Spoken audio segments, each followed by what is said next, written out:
अस्सलाम वालेकुम नाज़रीन, वेलकम टू कीमोपीडिया। आज की इस इंटरव्यू सीरीज़ में आज हमारे साथ मौजूद हैं डॉक्टर मंजूर अब्रोल साहब। अभी आप जो है वो डीन हैं क्रॉप प्रोटेक्शन फैकल्टी के, तो उनके साथ डिस्कशन करेंगे उनकी जर्नी के बारे में और फैकल्टी के परफॉर्मेंस के बारे में। सर अस्सलाम वालेकुम, अस्सलाम कैसे हैं आप? वालेकुम। हसन, कैसे हो? ठीक हो? सर अल्हम्दुलिल्लाह मैं ठीक हूँ, आप बताएं आप कैसे हैं? बिल्कुल खैरियत, अल्हम्दुलिल्लाह। सर कैसे जा रही है आपकी लाइफ? और ये माशाल्लाह आपका आई थिंक फर्स्ट इंटरव्यू होगा यूट्यूब पे या किसी टीवी चैनल पे, आपके ज़्यादा इंटरव्यूज नहीं है, तो आपको कैसे लग रहा है? बहुत अच्छा लग रहा है और मेरे पहले भी इंटरव्यूज़ हैं। अच्छा। लेकिन वो मुख्तलिफ चैनल्स के साथ थे, हाँ। लेकिन यूट्यूब के साथ अच्छा, आपके साथ यूट्यूब। पहला होगा। जी सर। अच्छा सर, स्टार्ट करेंगे इंटरव्यू का जो स्टार्ट है, मैं आपकी जर्नी से स्टार्ट करूँगा। अभी आप एग्रीकल्चर यूनिवर्सिटी में प्रोफेसर हैं और एडमिनिस्ट्रेटिव पोस्ट पे एज अ डीन जो है वो सर्व कर रहे हैं क्रॉप प्रोटेक्शन फैकल्टी में। पर अमूमन ये देखा जाता है कि प्रायोरिटी जो एग्रीकल्चर होती है वो तो कम स्टूडेंट की होती है, वहाँ यहाँ तो वो डॉक्टर बनना चाहते हैं या इंजीनियर बनना चाहते हैं। तो आखिर आप एग्रीकल्चर यूनिवर्सिटी में ही क्यों आए, क्यों एडमिशन ली, क्या रीज़न है इसके पीछे, या किसने इंस्पायर किया आपको? बिस्मिल्लाहिर्रहमानिर्रहीम। क्योंकि मेरा जो ताल्लुक थे वो एक गांव से था, जी सर। और वो लाड़काना का तालका बाकरानी, और उसके बाद एक हमारा छोटा सा गांव है तराई के नाम से।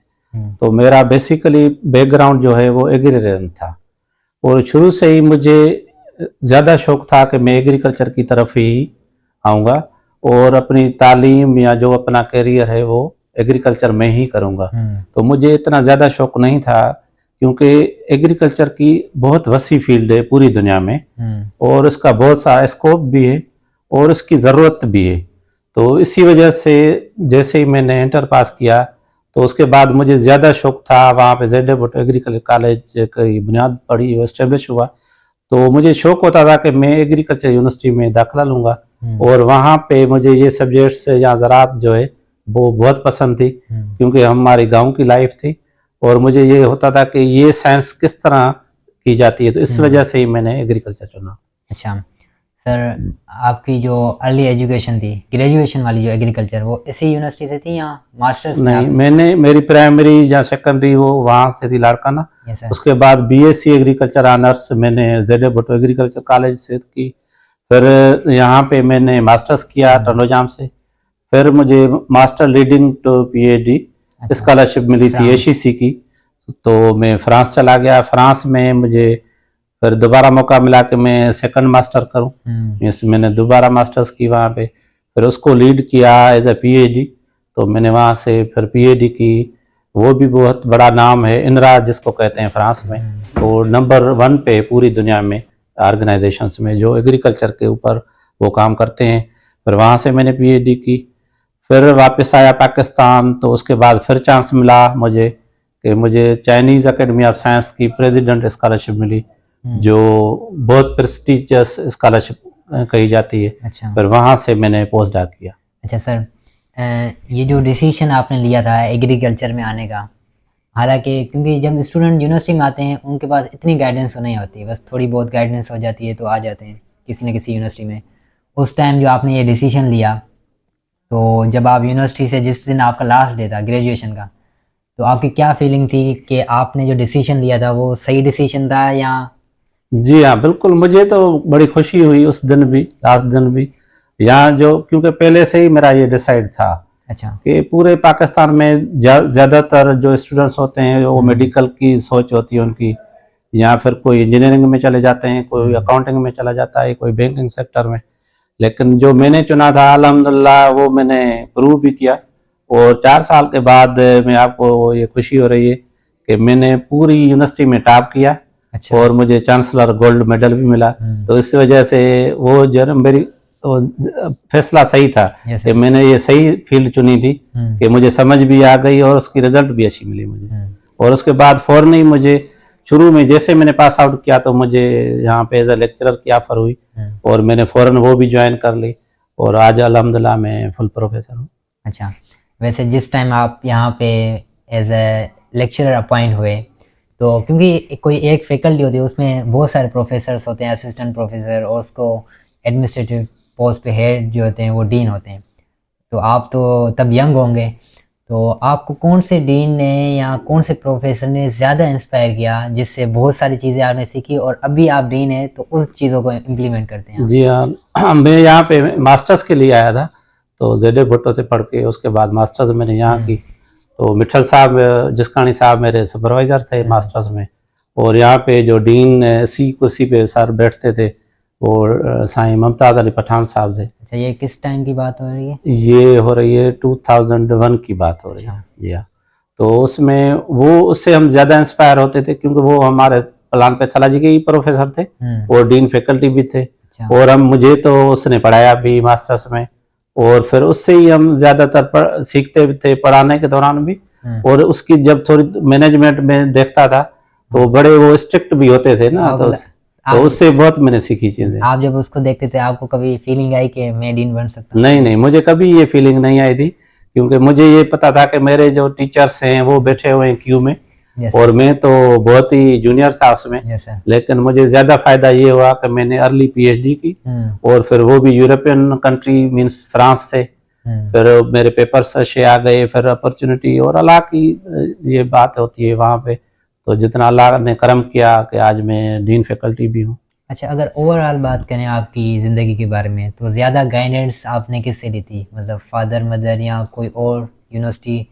जी हाँ, अपने जो है ना मेरी मदर से मैंने ली थी और मेरे ब्रदर्स से भी, लेकिन ज़्यादातर जो है ना वो गाइडेंस हमें टीचर्स से ही मिलती है। टीचर से? तो जितने भी टीचर्स मिले वो प्राइमरी लेवल के हों या सेकेंडरी के हों, यूनिवर्सिटी लेवल के हों, लेकिन यहाँ डीन लेवल पे भी हैं, तो अभी भी जो हमारे सीनियर डीन्स हैं, वीसी साहब हैं, पीवीसी हैं, उनसे ही चीज़ें सीखते रहते हैं कि भाई जिस तरह ये भी हमारे ट्रेनिंग एक चलती है ना, भले डीन, हाँ डीन भी बन जाए, लेकिन आप जो सीनियर डीन होगा या पीवीसी या वीसी साहब से साथ आपकी मीटिंग्स होंगी एकेडमिक्स के ऊपर, रिसर्च के ऊपर, तो उनसे भी आप हर रोज़ सीखते हैं, नई नई चीज़ें सीखते हैं, हर रोज़ नई चीज़ें आपके जहन में आ जाती हैं। तो ये सीखने का अमल है, तो मैं तो उसको बड़ा अप्रिशिएट करता हूँ कि मैंने किसी से कोई भी चीज़ सीखी, भली भली वो मेरा स्टूडेंट ही क्यों ना हो। अच्छा, वैसे आप अगर अपनी ज़िंदगी को देखते हैं तो आप टीचर ज़्यादा अच्छे हैं या एडमिनिस्ट्रेटिव पोस्ट पे? मुझे लगता है कि मैं जो ना अच्छा एडमिनिस्ट्रेटर ज़्यादा हूँ। अच्छा जी हाँ, टीचिंग में मेरी रिसर्च भी बहुत अच्छी है, लेकिन एडमिनिस्ट्रेशन मुझे और ज़्यादा पसंद भी है। अच्छा, कि जो ना मैं एडमिनिस्ट्रेशन अच्छी कर सकता हूँ क्योंकि मैं चीज़ों को ज़्यादातर ऑन करता हूँ कि भाई ये जो भी चीज़ है ना तो ये सही होनी चाहिए, मैं उसमें परफेक्शन होनी चाहिए, टाइमिंग होनी चाहिए, ये सारी चीज़ें तो वो मुझे बहुत पसंद आ जाती है। फिर सर जिस टाइम आपने एडमिनिस्ट्रेटिव पोस्ट ये संभाली एज अ डीन, तो उस टाइम से लेकर कौन कौन से न्यू चीज़ें चेंजेस आई आपकी फैकल्टी में जिनको आप हाईलाइट करना चाहें कि ये चीज़ें जो है वो अच्छी आई हैं और इन चीज़ों की तरफ अभी हम जा रहे हैं? अल्हम्दुलिल्लाह, जैसे मैं जो मुझसे पहले भी डीन साहबान थे तो वो मेरे सीनियर थे, मेरे असातिज़ा में वो शुमार होते हैं, तो बहुत एहतराम है मुझे उनके लिए, उन्होंने भी बहुत अच्छा काम किया।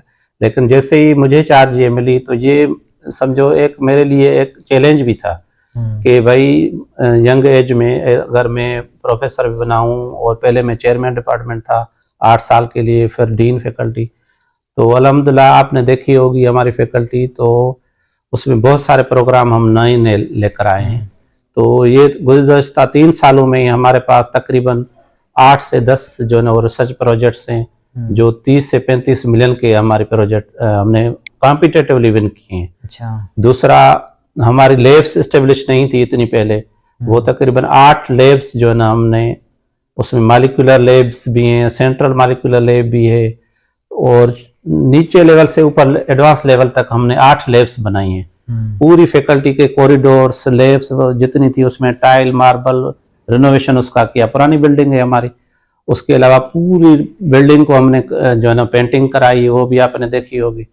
और उसके अलावा सबसे बड़ा जो प्रोजेक्ट हमारा चला है वो तुर्की वालों के साथ, जो हमने state of the art green house बनाया है, और उसके अलावा हुको कनाडा वालों के साथ भी हमारा एमओयू साइन हुआ था, कोलैबोरेशन। रिसर्च को एनहांस करने के लिए कौन से प्रोजेक्ट्स हैं? सारे ये जो प्रोजेक्ट्स हैं ये रिसर्च के ही हैं। हाँ। जैसे मैंने अभी इवन किया है एनआरपीयू का ICC से। एक होता है ना स्पेसिफिक, क्योंकि यूनिवर्सिटीज में लैब अच्छी नहीं होती है। और लेब्स के लिए आपने, वो पूछ रहा हूँ, रिसर्च को बढ़ाने के लिए लेब्स? ये तकरीबन जितने भी प्रोजेक्ट्स हमने विन किए हैं वो मरकजी HEC से हों, सिंध HEC से हों, साइंस फाउंडेशन से, पाकिस्तान साइंस फाउंडेशन से हों, जितने भी प्रोजेक्ट्स हैं, इससे हमने पहली प्रायोरिटी हमने यही रखी है कि भाई आप पहले प्रोफेसर अपनी लैब एस्टेब्लिश करें। लैब एस्टेब्लिश होगी तो पोस्ट ग्रेजुएट स्टूडेंट्स को उसका बहुत बड़ा फायदा भी होगा, और पैसे हैं अगर प्रोजेक्ट में तो ही आप रिसर्च अच्छी कर सकते हैं, वरना इतनी वो रिसर्च उतनी मार्क नहीं होगी। जी हाँ। अच्छा सर, मैं ये तो हमारे पास फैकल्टी के न्यू प्रोजेक्ट्स के हवाले से हो गए। आपकी फैकल्टी में माशाल्लाह 3 डिपार्टमेंट्स हैं, एंटोमोलॉजी, पैथोलॉजी एंड तीसरा भी है हमारे पास। 3 डिपार्टमेंट में बहुत सारे स्टूडेंट अभी पढ़ रहे हैं। लेकिन सर ये जो यूनिवर्सिटी का टाइम होता है, एक तो हमारे पास एकेडमिक्स होती है जिसमें स्टूडेंट जो है वो कोर्स जो है पढ़ रहा है, दूसरा हमारे पास उसकी जो स्टूडेंट डेवलपमेंट प्रोग्राम होते हैं वो उसकी प्रोफेशनल लाइफ में बहुत ज़्यादा हेल्प करता है। मतलब जैसे हमारे पास सॉफ्ट स्किल्स हो गई, कम्युनिकेशन स्किल्स हो गई, इन चीज़ों को आप कैसे देखते हैं और इन चीज़ों पे आपकी यूनिवर्सिटी, आपकी जो फैकल्टी है वो फोकस कर रही है या? जी हाँ, तो ये बहुत अच्छी पॉइंट है कि मेरा ये 3 साल से यही फोकस रहा है कि एक तो करिकुलम जो है हमारा डिज़ाइन किया हुआ, अच्छा, हम उसके ऊपर ही फोकस कर रहे हैं, और अल्हम्दुलिल्लाह एक्रीडेशन में हमारी पूरी फैकल्टी नंबर 1 पे W कैटेगरी में आ गई है एक्रीडेशन में। उसके अलावा जितने भी स्टूडेंट से आप पूछेंगे तो हम यहाँ पे अवेयरनेस सेशंस करवाते हैं मुख्तलिफ पेस्टिसाइड कंपनियों के साथ, जहाँ मुख्तलिफ रिसर्च के इदारों के जो हेड्स होते हैं कि इनकी बच्चों की या बच्चियाँ जो हमारे पास हैं उनकी ग्रूमिंग कैसे की जाए, या उसमें सॉफ्ट स्किल्स कैसे हैं, उसके लिए हम ट्रेनिंग्स का एहतमाम करते हैं कि शॉर्ट ट्रेनिंग्स, 1 डे ट्रेनिंग हो गई, 2 डे ट्रेनिंग्स हो गई, तो वो सारी स्किल्स बच्चों को सिखाते हैं अदर देन जो हमारा करिकुलम है या जो डिग्री प्रोग्राम है। तो अल्हम्दुलिल्लाह उसमें बड़ी हमें जो है ना आई है, कामयाबी मिली है। अच्छा, वैसे अगर ओवरऑल बात करें आपकी फैकल्टी की, उसका डेवलपमेंट जो एग्रीकल्चर की डेवलपमेंट है उसमें क्या रोल प्ले कर रही है? बेसिकली हमारी फैकल्टी प्लांट प्रोटेक्शन है कि जितनी भी आपकी क्राफ्ट्स हैं वो सीरियल्स हों, वो वेजिटेबल्स हों, वो फ्रूट्स हों, उसमें इसकी अहमियत ऐसी है कि अगर आपने पूरा का पूरा फसल तैयार किया हुआ हो, फर्ज करें आपने गंदम ले लें, आप ओनियन ले लें, जी सर, और वो बिल्कुल हार्वेस्टिंग साइड पे हो और अचानक उसके ऊपर कोई इंसेक्ट आ जाए या उसके ऊपर कोई बीमारी आ जाए, तो वो पूरा का पूरा खर्चा आपका खत्म हो जाएगा।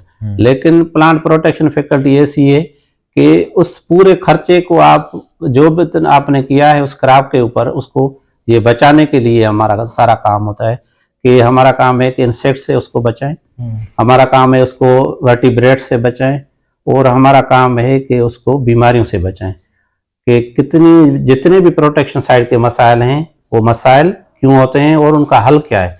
तो इसलिए मेरा ख्याल है प्लांट प्रोटेक्शन की बहुत बड़ी अहमियत है। वैसे जनरल एग्रीकल्चर और उसमें भी फिर प्लांट प्रोटेक्शन आपको पूरी सेव करके देती है, जितना भी आपका जैसे फूड हो गया, तो फूड सिक्योरिटी में प्लांट प्रोटेक्शन की बहुत बड़ी इंपॉर्टेंस है। अच्छा, मैं यहाँ पे आपसे एक बात पूछना चाहूँगा। आप एग्रीकल्चर से आपका रिलेशन जो है एग्रीकल्चर फील्ड के साथ है, एग्रीकल्चर यूनिवर्सिटी में आप प्रोफेसर हैं। पाकिस्तान की एग्रीकल्चर विद द टाइम जो है वो उसकी डिक्लाइन हो रही है, मतलब प्रोडक्टिविटी इतनी ज़्यादा नहीं है। मैं रिसेंटली एक बुक पढ़ रहा था, issues in Pakistan economy bye Akbar Zaidi, ये एक आथर हैं जिन्होंने, तो वो उस बुक में लिखते हैं कि जब 1960s का एरा था ना, तो उस टाइम जो एग्रीकल्चर थी वो अराउंड 50% से ज़्यादा जो जीडीपी में कंट्रीब्यूट करती थी और उसकी प्रोडक्टिविटी बहुत ज़्यादा थी, और पाकिस्तान अराउंड टॉप जो एग्रीकल्चर कंट्री थी उसमें आ रहा था। पर अभी रिसेंटली 19 से 24% के दरमियान जो है वो चेंज होता रहता है, ये रेशो रहता है। और हम बहुत सारे फूड आइटम्स जो है वो एक्सपोर्ट इम्पोर्ट हमारा इतना बैलेंस भी नहीं है।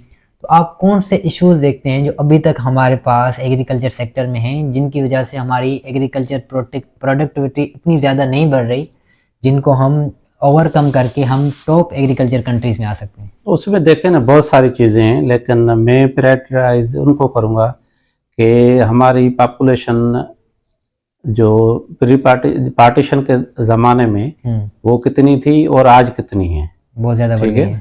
तो हम 3 करोड़ से शुरू हुए थे, आज माशाल्लाह 24 करोड़ है, लेकिन ज़मीन भी वही है। हाँ पाकिस्तान भी वही है।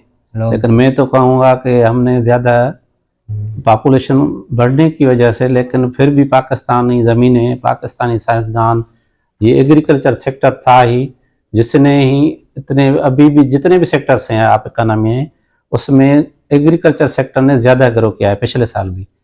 लेकिन उसमें ज़ाहिर है गुंजाइश तो है, लेकिन मसाइल भी हैं कि अभी पानी का बहुत मसला हो गया है कि पानी शार्टेज हो गई है, क्लाइमेट चेंज का बहुत बड़ा मसला हो गया है, और जो सीड का इशू है वो भी बहुत बड़ा है, इनपुट्स जितने आ रहे हैं वो भी बड़े इश्यूज हैं। लेकिन सबको अगर आप हल करेंगे तभी जाके आप, और इतनी मैकेनाइजेशन नहीं है पूरे एग्रीकल्चर में, रिसर्च डेवलपमेंट नहीं है, मैकेनाइजेशन के लोग नहीं गए उस तरफ, इतने पढ़े लिखे हमारे किसान नहीं हैं। इस वजह से भी हम उन लोगों के साथ कॉम्पीट नहीं कर सकते जो एडवांस कंट्रीज में एग्रीकल्चर है। लेकिन अल्हम्दुलिल्लाह फिर भी ये सेक्टर दूसरों सेक्टर से बहुत ग्रो कर रहा है मेरे हिसाब से। अच्छा, अब जो लास्ट में स्टूडेंट एग्रीकल्चर यूनिवर्सिटी में आना चाहते हैं, जिस टाइम आप यूनिवर्सिटी में आए थे आपका तो बैकग्राउंड था, चलो आ गए आप यूनिवर्सिटी में।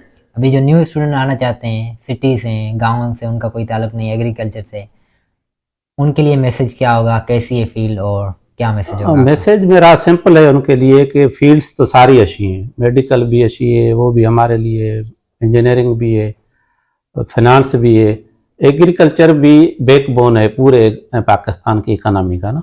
उसमें आप 50 से 60% जो जितनी भी जीडीपी है, जहाँ डायरेक्ट इनडायरेक्ट वास्ता हर किसी का जो है एग्रीकल्चर से पड़ता है, तो ये भी बहुत स्कोप है इसमें। और आपको ये अच्छी मैं बात बताऊं कि एग्रीकल्चर का जो भी ग्रेजुएट होगा वो आपको बेरोजगार इतना नजर नहीं आएगा as compare to other discipline. Job ratio बहुत बड़ा है आजकल। तो आप प्राइवेट सेक्टर को देखें, सीड कंपनीज हैं, आपकी प्राइवेट कंपनीज हैं, प्राइवेट बैंक्स में आपको एग्रीकल्चर ग्रेजुएट मिलेंगे, रिसर्च है, एक्सटेंशन है, यूनिवर्सिटीज है। तो मीन्स जॉब सेक्टर बहुत बड़ा है हमारा। और इसी वजह से मैं तो कहूँगा कि जितने भी बच्चे या बच्चियाँ हैं वो एग्रीकल्चर डिसिप्लिन को आप एज अ फील्ड चुनें और उसको जो ना उसमें तालीम हासिल करेंगे तो आप इंशाल्लाह आपको कोई परेशानी नहीं होगी जॉब ढूंढने में। आप लाइव स्टॉक को देख लें, आप वेटनरी को देख लें, पोल्ट्री को देख लें, ये सारे एग्रीकल्चर रिलेटेड हैं। तो जॉब्स में कोई मसला नहीं है हमारे पास। जितने भी बच्चे आते हैं अल्हम्दुलिल्लाह प्लांट प्रोटेक्शन फैकल्टी के जितने भी निकलते हैं वो उनको जॉब मिल जाती है। ठीक है सर, तो आई होप आपके इस इंटरव्यू से लोग इंस्पायर होंगे और एग्रीकल्चर फील्ड में आएंगे, क्योंकि हमारी जो इकोनॉमी है वो पूरी डिपेंडेंट एग्रीकल्चर पे। जी हाँ। तो अगर एग्रीकल्चर सेक्टर बढ़ेगा तो डेफिनेटली कंट्री की डेवलपमेंट होगी। Sir thank you once again, आपने जो है हमें टाइम दिया। Thank you very much.